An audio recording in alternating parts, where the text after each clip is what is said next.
Yeah, so mga katoyong, itong video na to ay nakita ko lang. So, panoorin natin. Pero parang may mali sa video na to. Kasi yung mga dog impounding personnel, kinukuha nila yung aso. Nandoon na yung may-ari ng aso. Kaya, nakakaawa naman si nanay. Dapat, kinausap na lang nila. 'Di ba? Ang ini-impound dapat yung mga aso na pagala-gala, hindi yung mayroong may-ari. Kasi kahit may may-ari, pilit nilang kinukuha, kaya kawawa si nanay. So, panoorin natin itong mga video na to. Ayan mga katoyong. Kung makikita nyo dyan, yan o, pilit pa nilang hinuli yung aso.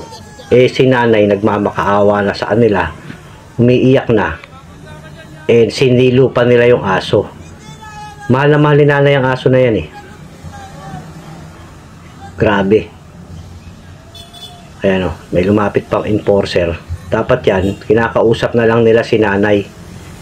Hindi yung ganyan ang ginawa nila, halos makaladkad na si nanay dun sa kalsada dahil dun sa alaga niyang aso, yapos-yapos niya.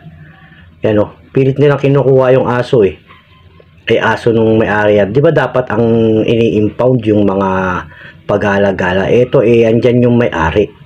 Di ba? Kita niyo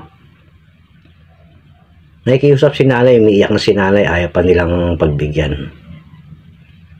Yan ang hirap sa mga nagdo-dog impound. Dapat kinakausap muna nila yung mga may owner, yung mga may-ari ng aso. Kung ito ba'y gala o ito ba'y pakawala o may-ari. Kasi si nanay yan, kung makikita nyo sa video na yan, hawak-hawak niya yung aso. Pero silo-silo pa rin nung isa. Hindi natin kilala kung sino yung mga yan Ayan kita nyo, nakahawak pa yung tali. Ayan.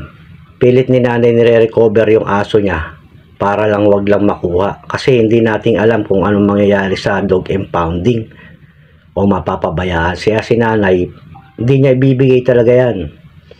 Kakaawa naman si nanay dinala pa ng mga enforcer. Ayan. May naka-video para malaman ng lahat kung ano yung karapatan ng mga may owner ng aso. Yan kita nyo nagmamakawa si nanay dyan. Yan kasi mahal niya yung aso niya. Ito sinisilo ng mga dog impounding. Pilit nilang isasakay. Yan naglulumpasay na si nanay. Wala silang awa dyan sa babae. Hindi ko alam kung anong mga ahensya to. Wawa naman. Kaya update natin kayo. Ayan kitang-kita nyo naman